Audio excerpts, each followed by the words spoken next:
નમસ્કાર મિત્રો, અમારી યુટ્યુબ ચેનલમાં તમારું હાર્દિક સ્વાગત છે।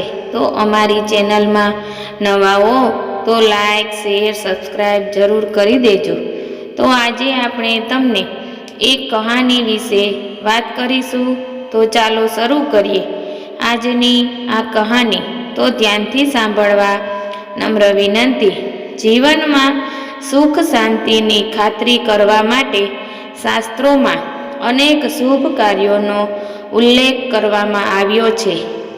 પદ્મ પુરાણનો એક શ્લોક છે જેમાં 6 એવા શુભ કાર્યોનો ઉલ્લેખ છે જે કરવાથી પરિવારમાં સુખ સમૃદ્ધિ આવે છે।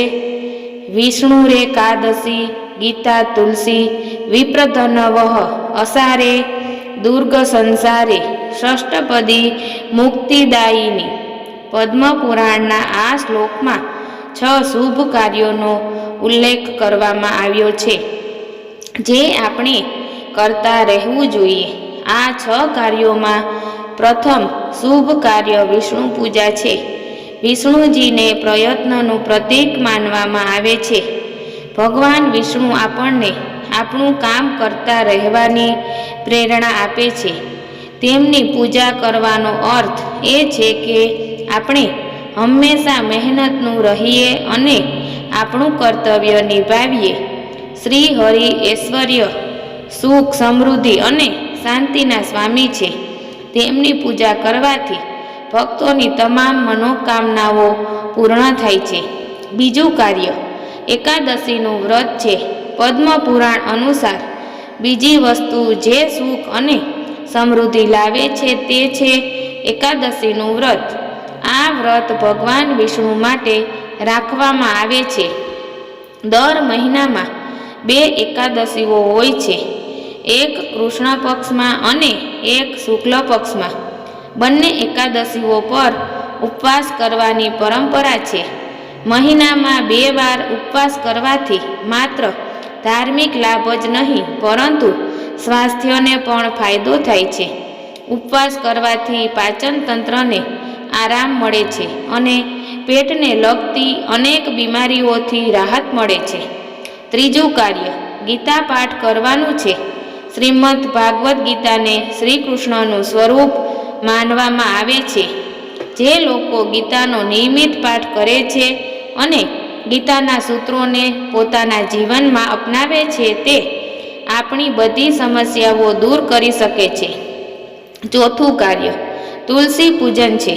ઘરમાં તુલસી વાવવાની પરંપરા પ્રાચીન સમયથી ચાલી આવે છે।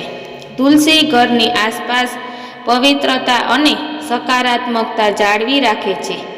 ભગવાન વિષ્ણુની પૂજા તુલસી વિના પૂર્ણ થતી નથી।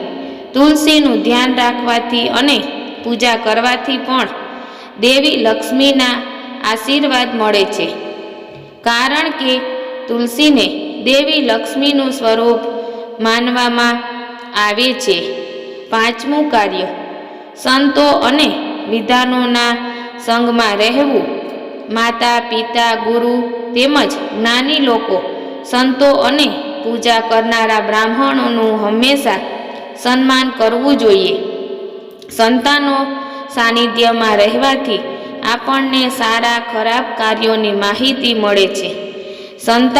સંતોના ઉપદેશને જીવનમાં અપનાવવાથી આપણા તમામ અવરોધો દૂર થઈ શકે છે।